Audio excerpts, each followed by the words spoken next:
Good morning to our dear semester 2 BA student. This is Anuja ma'am here. Here I am going to discuss about the thinking, unit 4. C4, core course 4, you go and go see the syllabus, and this is unit 4, thinking and individual. तो सबसे पहले हम thinking and individual का मतलब जानना चाहेंगे कि इसके अंतर्गत है थिंकिंग एंड इंडिविजुअल में meaning and nature of thinking. तो we are going to discuss about the meaning and nature of thinking. Okay, इसको चिंतन एक ऐसी मानसिक प्रक्रिया है जो सभी प्राणियों में होती हो, और इसे मनोवैज्ञानिकों ने काफी विभिन्न तरीके से अपने हिसाब से परिभाषित भी किया है. और कुछ लोगों ने इसे वातावरण से मिलने वाली सूचनाओं या इंफॉर्मेशन का एक मानसिक जोड़, मेंटल मैनिपुलेशन, मानसिक जोड़ तोड़ भी बतलाया है. और कुछ लोगों ने इसे एक ऐसी मध्यस्थ प्रक्रिया, मीडिएटिंग प्रोसेस भी माना है जो किसी समस्या या उद्दीपक तथा उसके समाधान के मध्य या उसके बीच में होता है.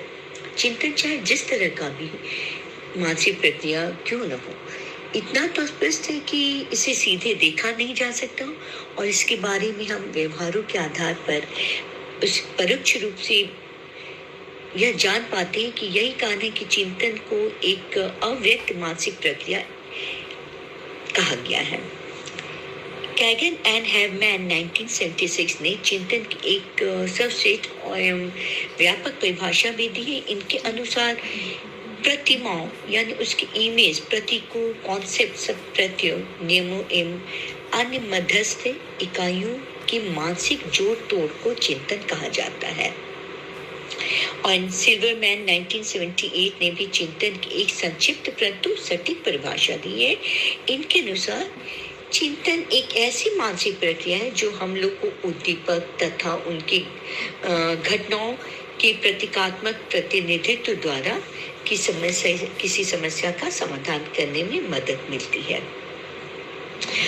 बैरन 1992 के अनुसार भी चिंतन के संप्रतियों प्रति ज्ञाप्ति तथा प्रतिमाओं का मानसिक जोड़ तोड़ होता है. चिंतन में मानसिक रूप से सूचनाओं का जोड़ तोड़ सम्मिलित होता है. विशेषकर जब हम संप्रत्यय या निर्माण करते हैं तो समस्याओं का समाधान करते हैं, तर्क करते हैं तथा निर्णय लेते हैं. इन परिभाषाओं का विश्लेषण करने पर हमें चिंतन प्रक्रिया के बारे में कुछ खास ठोस तथ्य भी प्राप्त होते हैं जो कि निम्नलिखित है. अब कैगन एंड हैवमैन ने जो कहा है वो है, ये इंग्लिश में भी आप नोट कीजिए इनकी बातों को, डेफिनेशंस को. Thinking can best be described as the mental manipulation of images, symbols, concepts, rules, and other meditational units. Next हो गया आपका सिल्वरमैन.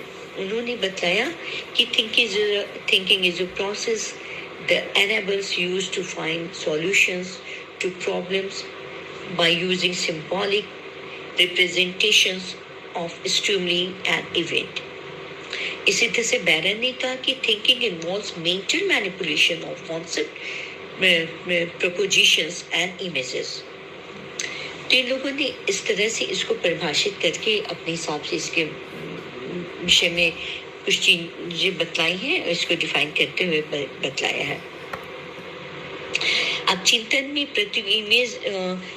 चिंतन एक ऐसी मध्यस्थ या मीडिएटिंग प्रोसेस होती है जिसका मतलब यह हुआ कि चिंतन एक ऐसी प्रक्रिया है जो उद्दीपक या कोई समस्या तथा उसके प्रति की गई सही अनुक्रिया के बीच में होने वाली जो प्रक्रिया है यही है. और इससे यह भी स्पष्ट है कि चिंतन की प्रक्रिया में किसी न किसी समस्या का समाधान होता है, जिसे हम चिंतन की प्रक्रिया या चिंतन कहते हैं.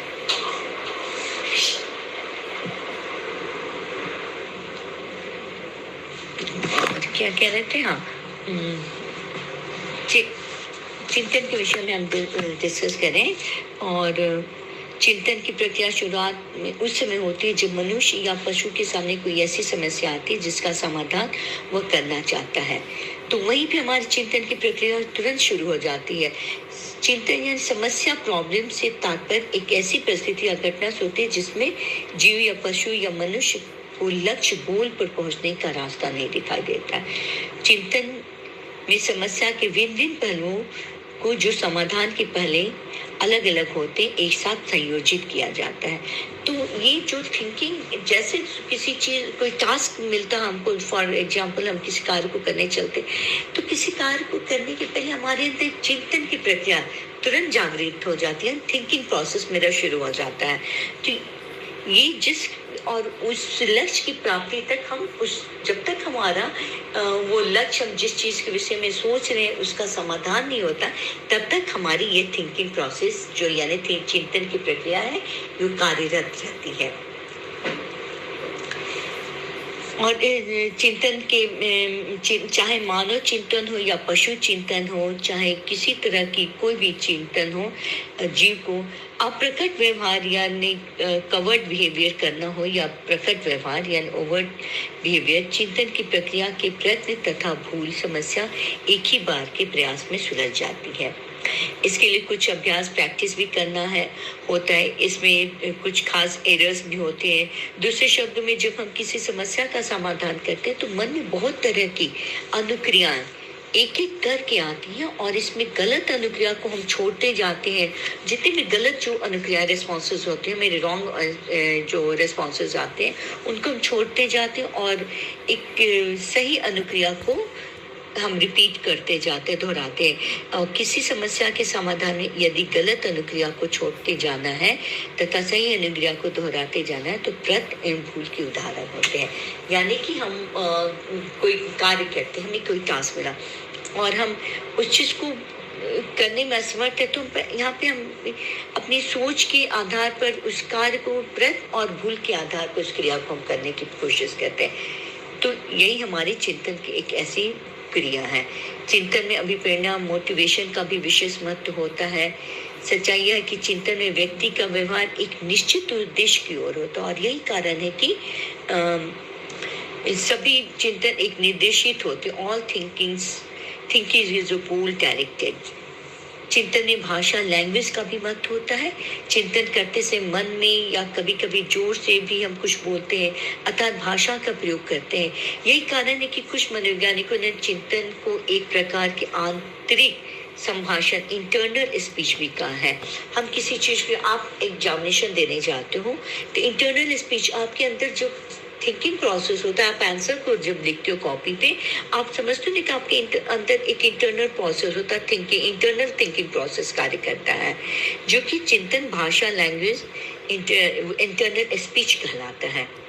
और आप उसको अंदर में बोलते रहते, उसको लिखते रहते हो। कॉपी ऐसी होती है, तो ये हमारे इंटरनल स्पीच होता है और ये हमारे थिंकिंग प्रोसेस के थ्रू ही होता है। चिंतन में भाषा, लैंग्वेज के अलावा प्रतीक यानी इमेज का भी उपयोग होता है। अनेक प्रयोगों से यह भी स्पष्ट हो गया है कि चिंतन में दृष्टि प्रतिमा यानी विजुअल इमेज का तथा श्रवण में प्रतिमा यानी ऑडिटरी इमेज अन्य दूसरे तरह की प्रतिमाओं की अपेक्षा अधिक होते हैं।